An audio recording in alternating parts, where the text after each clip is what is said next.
ನಮಸ್ಕಾರ. ಇವತ್ತು ನಾವು ಒಂದು ಅದ್ಭುತವಾದ ವಾಸ್ತುಶಿಲ್ಪದ ಬಗ್ಗೆ ಮಾತಾಡೋಣ. ಅಷ್ಟೇ ಅಲ್ಲ, ಅದರ ಹಿಂದಿರೋ ಒಂದು ಆಳವಾದ ಐತಿಹಾಸಿಕ ರಹಸ್ಯವನ್ನ ಭೇದಿಸೋಣ. ಭಾರತದ ಒಡಿಶಾ ಕರಾವಳಿಯಲ್ಲಿ ಕೋನಾರ್ಕ್ ಸೂರ್ಯ ದೇವಾಲಯದ ಭವ್ಯವಾದ ಅವಶೇಷಗಳು ಇವತ್ತಿಗೂ ನಿಂತಿವೆ. ಒಂದು ಕಾಲದಲ್ಲಿ ಹೇಗಿತ್ತಪ್ಪ ಅಂದ್ರೆ ಇದು ನಾವಿಕರಿಗೆ ಒಂದು ದೊಡ್ಡ ಲ್ಯಾಂಡ್ಮಾರ್ಕ್ ಆಗಿತ್ತು. ಹಾಗಿದ್ರೆ ಭಾರತದ ಈ ಮಹಾನ್ ಅದ್ಭುತಗಳಲ್ಲಿ ಒಂದಾದ ಈ ದೇವಸ್ಥಾನ ಕಟ್ಟಿದ್ದಾದ್ರೂ ಹೇಗೆ? ಅಷ್ಟಕ್ಕೂ ಅದು ಯಾಕೆ ಹೀಗೆ ಪಾಳು ಬಿತ್ತು? ಬನ್ನಿ, ಇವತ್ತಿನ ಈ ವಿಶ್ಲೇಷಣೆಯಲ್ಲಿ ಇದರ ವೈಭವದ ಕಥೆ, ಅದರ ಗೋಡೆಗಳಲ್ಲಿ ಅಡಗಿರೋ ರಹಸ್ಯಗಳು ಮತ್ತೆ ಅದರ ದುರಂತ ಪತನದ ಹಿಂದಿನ ಕಾರಣಗಳನ್ನ ಒಂದೊಂದಾಗೆ ನೋಡೋಣ. ಸರಿ, ಹಾಗಾದ್ರೆ ಶುರು ಮಾಡೋಣ. ಮೊದಲು ಈ ದೇವಾಲಯಕ್ಕೆ ಯಾಕೆ ಈ ವಿಚಿತ್ರವಾದ ಅಡ್ಡ ಹೆಸರು ಬಂತು ಅಂತ ನೋಡೋಣ. ಕಪ್ಪು ಪಗೋಡ. ಇದರ ಹಿಂದಿರೋ ರಹಸ್ಯ ಏನು ಅಂತ ತಿಳ್ಕೊಳ್ಳೋಣ.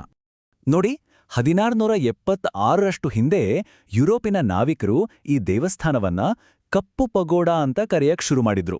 ಯಾಕಂದ್ರೆ ಹತ್ತಿರದಲ್ಲೇ ಇದ್ದ ಪುರಿಯ ಜಗನ್ನಾಥ ದೇವಾಲಯವನ್ನ ಅವರು ಬಿಳಿ ಪಗೋಡ ಅಂತ ಗುರುತಿಸ್ತಿದ್ರು. ಸೊ ಈ ಎರಡೂ ದೇವಸ್ಥಾನಗಳು ಬಂಗಾಳಕೊಲ್ಲಿಯಲ್ಲಿ ಅವರಿಗೆ ದಾರಿ ತೋರ್ಸಕ್ಕೆ ಬಹಳ ಮುಖ್ಯವಾಗಿದ್ವು. ಈಗ ಇದರ ನಿರ್ಮಾಣದ ಕಥೆಗೆ ಬರೋಣ. ಇದನ್ನ ಕಟ್ಟಿದ್ದು ಹೇಗೆ ಅಂತ ನೋಡಕ್ಕೆ ನಾವೊಂದು ರೀತಿ ಟೈಮ್ ಟ್ರಾವೆಲ್ ಮಾಡಬೇಕು. ಬನ್ನಿ, 13ನೇ ಶತಮಾನಕ್ಕೆ ಹೋಗಿ ಇದರ ಅದ್ಭುತ ನಿರ್ಮಾಣ ಹೇಗಿತ್ತು ಅಂತ ನೋಡೋಣ. ಸುಮಾರು ಕ್ರಿಸ್ತಶಃ 1250ರಲ್ಲಿ ಪೂರ್ವ ಗಂಗಾ ರಾಜವಂಶದ 1ನೇ ನರಸಿಂಹದೇವರು ಇದನ್ನ ಕಟ್ಟಿಸಿದ್ರು. ಮತ್ತು ಗೊತ್ತಾ, ಈ ದೇವಸ್ಥಾನ ಕಳಿಂಗ ವಾಸ್ತುಶೈಲಿಯ ಒಂದು ಅತ್ಯದ್ಭುತ ಉದಾಹರಣೆ, ಅದರ ಶಿಖರಪ್ರಾಯ ಅಂತಾನೇ ಹೇಳ್ಬಹುದು. ಇಲ್ಲಿರೋ ವಿಶೇಷತೆ ಏನ್ ಗೊತ್ತಾ? ಇಡೀ ದೇವಸ್ಥಾನವನ್ನೇ ಒಂದು ದೈತ್ಯ ರಥದ ಹಾಗೆ ವಿನ್ಯಾಸ ಮಾಡಿದ್ದಾರೆ. ಅದು ಸೂರ್ಯದೇವನಿಗಾಗಿರುವ ರಥ. ಸೂರ್ಯೋದಯ ಆಗುವಾಗ ಈ ರಥ ಸಮುದ್ರದಿಂದ ಮೇಲಕ್ಕೆ ಬರ್ತಿದ್ಯಾ ಅನ್ನೋ ಹಾಗೆ ಕಾಣಿಸ್ತೆ. ಎಂಥ ಅದ್ಭುತ ಕಲ್ಪನೆ ಅಲ್ವಾ? ಒಂದು ಕಾಲದಲ್ಲಿ ಇದರ ಮುಖ್ಯ ಗೋಪುರ ಇದೆಯಲ್ಲ, ಅದು ಸುಮಾರು 229 ಅಡಿ ಎತ್ತರ ಇತ್ತು. ಅಂದ್ರೆ ಇವತ್ತಿನ ಒಂದು 20 ಅಂತಸ್ತಿನ ಬಿಲ್ಡಿಂಗಿಗೆ ಸಮ. ಆದ್ರೆ ದುರದೃಷ್ಟವಶಾತ್ ಆ ಗೋಪುರ ಕುಸಿದೋಯ್ತು. ಈ ರಥದ ಪ್ರತಿಯೊಂದು ಭಾಗಕ್ಕೂ ಒಂದು ಅರ್ಥ ಇದೆ. ಅದೇ ಇಲ್ಲಿನ ವಿಶೇಷ. ರಥವನ್ನ ಎಳೆಯೋ 7 ಕುದುರೆಗಳು ವಾರದ 7 ದಿನಗಳನ್ನ ಪ್ರತಿನಿಧಿಸುತ್ತವೆ. ಹಾಗೆಯೇ 24 ಚಕ್ರಗಳು ಹಿಂದೂ ಕ್ಯಾಲೆಂಡರ್ನ 12 ತಿಂಗಳುಗಳ 2 ಪಕ್ಷಗಳನ್ನು ಸೂಚಿಸುತ್ತವೆ. ನೋಡಿ, ಎಲ್ಲದರಲ್ಲೂ ಎಂಥ ಆಳವಾದ ಸಾಂಕೇತಿಕತೆ. ಇನ್ನೂ ಒಂದು ಅಚ್ಚರಿಯ ವಿಷಯ ಅಂದ್ರೆ, ಈ 24 ಬೃಹತ್ ಚಕ್ರಗಳು ಬರೀ ಅಲಂಕಾರಕ್ಕಲ್ಲ. ಪ್ರತಿಯೊಂದು ಚಕ್ರವೂ ಒಂದು ಸೂರ್ಯ ಗಡಿಯಾರ. ಅಂದ್ರೆ ನಿಮಿಷಕ್ಕೆ ನಿಖರವಾಗಿ ಸಮಯವನ್ನ ತೋರ್ಸಬಲ್ಲ ಒಂದು ಕ್ರಿಯಾತ್ಮಕ ಗಡಿಯಾರ. ಇದು ನಿಜಕ್ಕೂ ಕಲೆ, ಧರ್ಮ ಮತ್ತು ವಿಜ್ಞಾನದ ಒಂದು ಅದ್ಭುತ ಸಂಗಮ. ಸರಿ, ಈಗ ದೊಡ್ಡ ಚಿತ್ರದಿಂದ ಸ್ವಲ್ಪ ಝೂಮ್ ಇನ್ ಮಾಡಿ ನೋಡೋಣ. ಅಂದ್ರೆ ದೇವಸ್ಥಾನದ ಪ್ರತಿಯೊಂದು ಅಂಗುಲವನ್ನು ಆವರಿಸಿರುವ ಆ ಅದ್ಭುತ ಕೆತ್ತನೆಗಳನ್ನ ಹತ್ತಿರದಿಂದ ಗಮನಿಸೋಣ. ಈ ದೇವಾಲಯದ ಗೋಡೆಗಳು ಅಕ್ಷರಶಃ ಕಲ್ಲಿನಲ್ಲಿ ಕೆತ್ತಿದ ಒಂದು ಕಥಾಪ್ರಪಂಚ. 13ನೇ ಶತಮಾನದ ಜೀವನ ಹೇಗಿತ್ತೋ ಅನ್ನೋದನ್ನ ಇಲ್ಲಿ ನೋಡ್ಬೋದು. ಹಿಂದೂ ದೇವತೆಗಳಾದ ದುರ್ಗಾ, ವಿಷ್ಣು, ಶಿವನಿಂದ ಹಿಡಿದು ಸಂಗೀತಗಾರರು, ನೃತ್ಯಗಾರರು, ಸೈನಿಕರು, ರಾಜಮನೆತನದವರು, ಅಷ್ಟೇ ಅಲ್ಲ, ಬೇಟೆಯಾಡೋ ದೃಶ್ಯಗಳು, ಪ್ರಣಯದ ಕ್ಷಣಗಳು, ಹೀಗೆ ಎಲ್ಲವನ್ನೂ ಕಲ್ಲಿನಲ್ಲಿ ಜೀವಂತವಾಗಿಸಿದ್ದಾರೆ. ನೊಬೆಲ್ ಪ್ರಶಸ್ತಿ ವಿಜೇತ ಕವಿ ರವೀಂದ್ರನಾಥ್ ಟ್ಯಾಗೋರ್ ಅವರು ಇದನ್ನ ನೋಡಿ, ಇಲ್ಲಿ ಕಲ್ಲಿನ ಭಾಷೆ ಮನುಷ್ಯನ ಭಾಷೆಯನ್ನು ಮೀರಿಸ್ತದೆ ಅಂತ ಹೇಳಿದ್ರು.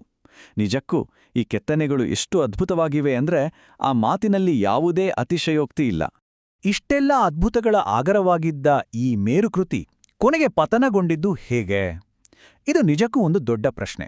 ಇದರ ಹಿಂದಿನ ಕಾರಣಗಳನ್ನ ಈಗ ನೋಡೋಣ. ಈ ಕೊನಾರ್ಕ್ ದೇವಾಲಯದ ನಾಶಕ್ಕೆ ಒಂದೇ ಒಂದು ಕಾರಣ ಇಲ್ಲ. ಬದಲಾಗಿ ಇದು ಇವತ್ತಿಗೂ ಒಂದು ದೊಡ್ಡ ವಿವಾದ. ಹಲವು ಶತಮಾನಗಳ ಕಾಲ ನಡೆದ ಘಟನೆಗಳು ಇದಕ್ಕೆ ಕಾರಣ ಅಂತ ಹೇಳ್ತಾರೆ. ಕೆಲವರು ಇದರ ಅಡಿಪಾಯ ದುರ್ಬಲವಾಗಿತ್ತು ಅಂತಾರೆ, ಇನ್ನೂ ಕೆಲವರು ಸಿಡಿಲು ಬಡಿದು ಹಾಳಾಯ್ತು ಅಂತಾರೆ. ಆದರೆ ಯಾವುದಕ್ಕೂ ಸ್ಪಷ್ಟವಾದ ಸಾಕ್ಷ್ಯಗಳಿಲ್ಲ. ಈ ದೇವಾಲಯದ ಪತನ ಒಂದೇ ದಿನದಲ್ಲಿ ಆಗಿದ್ದಲ್ಲ. ನೋಡಿ, ಕ್ರಿಸ್ತಶಕ 1250ರಲ್ಲಿ ಇದು ಪೂಜಾ ಸ್ಥಳವಾಗಿತ್ತು. 16ನೇ ಶತಮಾನದವರೆಗೂ ತುಂಬಾನೇ ಸಮೃದ್ಧವಾಗಿತ್ತು. ಆದರೆ 1568ರಿಂದ 1800 ನಡುವೆ ಇದಕ್ಕೆ ಸಾಕಷ್ಟು ಹಾನಿಯಾಗಿದೆ. 1837ರಲ್ಲಿ ಇದರ 229 ಅಡಿ ಎತ್ತರದ ಮುಖ್ಯ ಗೋಪುರವೇ ಕುಸಿದುಬಿಡ್ತು. ನಂತರ 1903ರಲ್ಲಿ ಉಳಿದಿದ್ದ ಸಭಾಂಗಣ ಬೀಳಬಾರದು ಅಂತ ಅದಕ್ಕೆ ಮರಳು ತುಂಬಿ ಮುಚ್ಚಲಾಯಿತು. ಕೊನೆಗೆ 1984ರಲ್ಲಿ ಇದನ್ನ ಯುನೆಸ್ಕೋ ವಿಶ್ವ ಪರಂಪರೆಯ ತಾಣ ಅಂತ ಘೋಷಿಸಲಾಯಿತು. ಇವತ್ತು ಈ ದೇವಸ್ಥಾನ ಪಾಳುಬಿದ್ದ ಸ್ಥಿತಿಯಲ್ಲಿರ್ಬೋದು, ಆದರೆ ಅದರ ಪ್ರಭಾವ ಮತ್ತು ಮಹತ್ವ ಸ್ವಲ್ಪವೂ ಕಡಿಮೆ ಆಗಿಲ್ಲ. ಅದು ಇವತ್ತಿಗೂ ಜೀವಂತವಾಗಿದೆ. ನಾವು ದಿನನಿತ್ಯ ಬಳಸೋ ಭಾರತದ 10 ರೂಪಾಯಿ ನೋಟನ್ನ ನೋಡಿ. ಅದರ ಹಿಂಭಾಗದಲ್ಲಿರೋ ಆ ಚಕ್ರ ಇದೇ ಕೊನಾರ್ಕ್ ದೇವಾಲಯದ್ದು. ಇದು ನಮ್ಮ ದೇಶದ ಸಾಂಸ್ಕೃತಿಕ ಪರಂಪರೆಯಲ್ಲಿ ಅದಕ್ಕೆ ಎಷ್ಟು ದೊಡ್ಡ ಸ್ಥಾನವಿದೆ ಅನ್ನೋದಕ್ಕೆ ಸಾಕ್ಷಿ.